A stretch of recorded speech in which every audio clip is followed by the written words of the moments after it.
Hello, and welcome back to the Get Firm podcast. It's been a while. We are entering into a new situation here. We are on episode 11. And that means we're going to talk about all the things we've talked about in the first 10 episodes: fitness, investing, reading, and music. The Get Firm podcast. So, I thought since today is June 5th, we should start off talking about getting in shape for summer. So the 4th of July is coming up. So what can I do if I want to get some arms like this before the 4th of July? It's too late to apologize. It's too late. Oh, sorry. Yeah, it's too late. You want to build a nice, lean body, you need to be doing it all year. It takes about 3 to 6 months to see any major progress.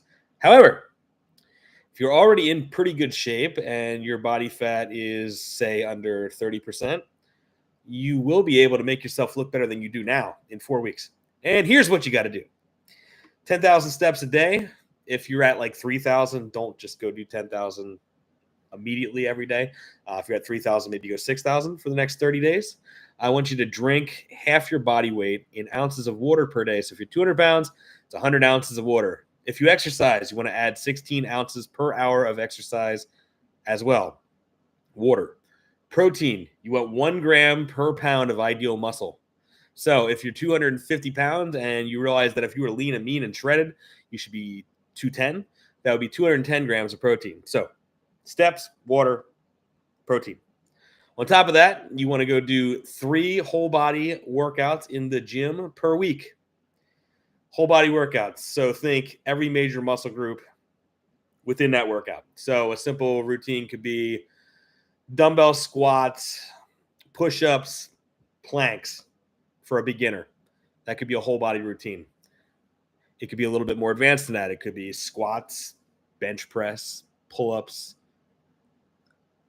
decline dips, anything like that. There's a lot of different things that you could do. Decline dips, decline bench press, decline push-ups, anything like that. So just basically you want to hit all the muscle groups in 3 to 8 moves, depending. 3 moves. So if you're a beginner, 3 moves. If you're intermediate / advanced, you can go as high as 10 moves, but you want to keep that workout under 45 minutes, 3 days a week, full body workouts for 45 minutes. Another thing you can do, really prioritize your sleep. 7 to 9 hours of sleep reduces that cortisol, so we'll put you in a fat-burning state. So you're not going to create miracles in 4 weeks, but you can look better taking your shirt off at the barbecue. At the barbecue, how do I maintain the progress that I made? Or if you're already super lean, how do I stay there while I'm at the barbecue?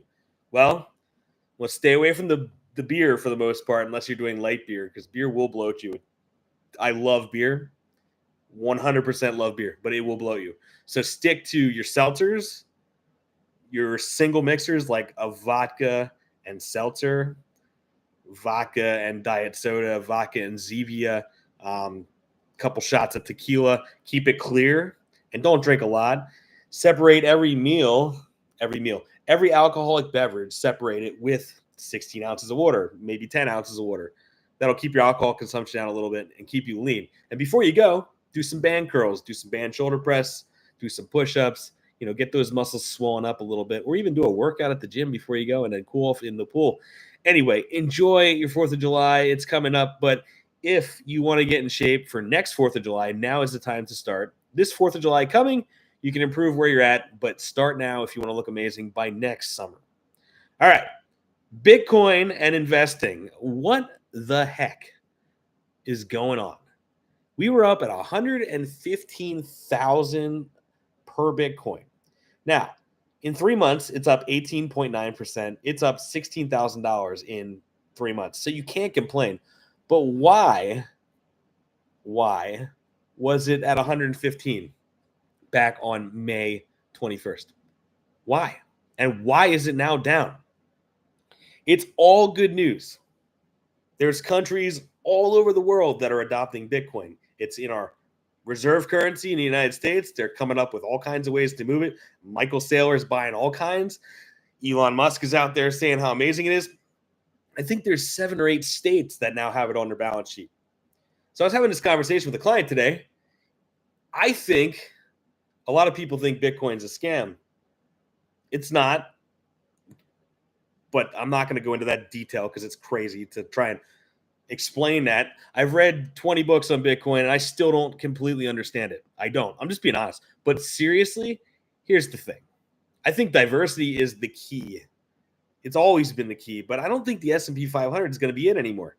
Like, yeah, you could probably get your 4 to 8% returns on the S&P 500, but precious metals, gold, platinum, silver, Bitcoin, I'm just going to throw that in there.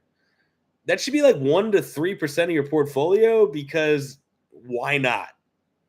Are you going to be mad if you put $1,000 into Bitcoin and you lose it? Probably not.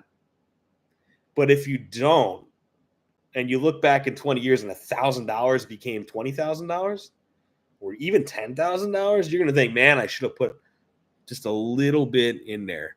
So that was kind of like the discussion I had with them. I said, I would just put $2,000 or $3,000 in there if you can afford it. And because I think a balanced portfolio at this point is your mortgage, if you have one, so your house, or REITs, real estate investment trusts.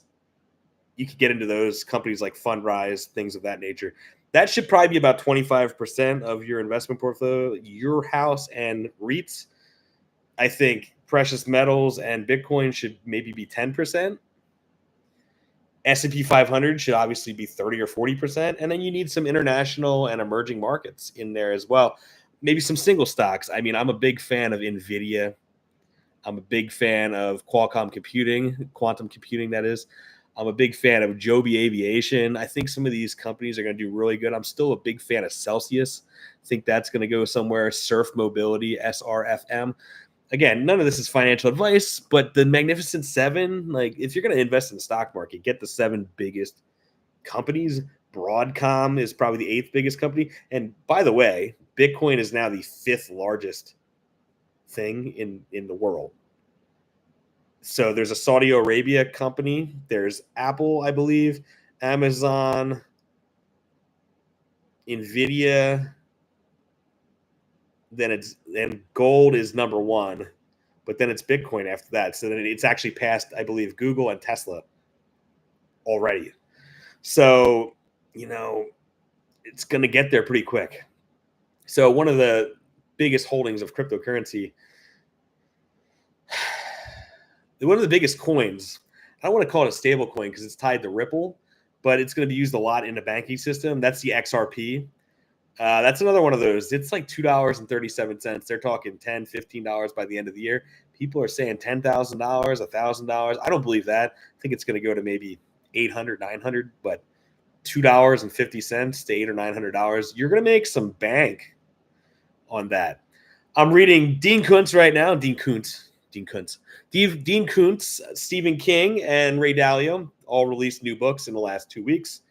I finished the Dean Koontz. I would give it an 8.5 out of 10. I enjoyed it. Stephen King, I'm about halfway through, so I will let you know. The Ray Dalio is How Countries Go Broke.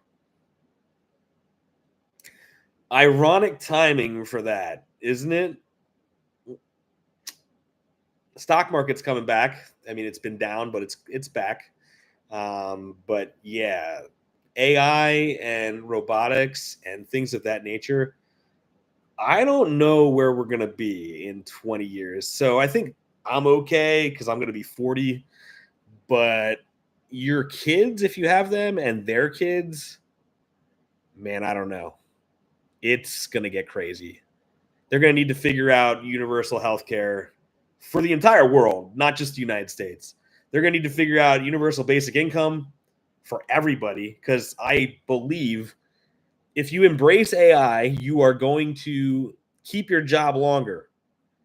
Eventually, you're going to lose it anyway. Most jobs. If you don't embrace AI, you're going to be the first person out. Remember when the internet came and all these fancy technological companies, you're like, oh my God, they're not going to do anything. It's going to be bullshit. No, it was You knew it was coming. Y2K, as soon as the lights didn't go out on January 1st, 2000, you should have said to myself, oh crap. Technology is taking over. And if you would have bought Apple then and Amazon, which were around back then, Google, holy hell, you would have some money. When Zoom came out, everybody's like, oh, I can call my friends in California and see them face to face, just like you see me right now. Why didn't people buy Zoom? I have no idea. I know I didn't. Yeah, missed that one. COVID, Zoom went up 500-600%. Nope, didn't buy any. Because sometimes we're our own worst enemies. You see the writing on a wall, and yet you still don't do it. Music, Wolves at the Gate, Katatonia, and Volbeat. Katatonia and Volbeat coming out this week. Wolves at the Gate came out last week. It was awesome. But we have been on here for 11 minutes, and I promised I would keep these under 10 minutes. So, ladies and gentlemen, boys and girls, and children of all ages, D-Generation X, look it up. Thanks for tuning in. Anybody who watches this, I appreciate you. This is a passion project for me. Got the hat now. You want to get Firm Podcast hat, tank top, t-shirt, let me know, and I will let you know how to grab one. But until then, hold on to your seats, ladies and gentlemen. It's 2025. By 2030, oh my God, this world is going to change. Oh my God, it's going to be insane. I bank it. Bank on it. Bitcoin's going to be crazy. AI is going to be crazier. Robotics are going to be everywhere, and they're going to be curing diseases you didn't think was possible by 2030. It's going to get crazy. Extra 2 minutes today, but I think it was worth it. See you all. See you all later. Take care. Love yourselves. Bye.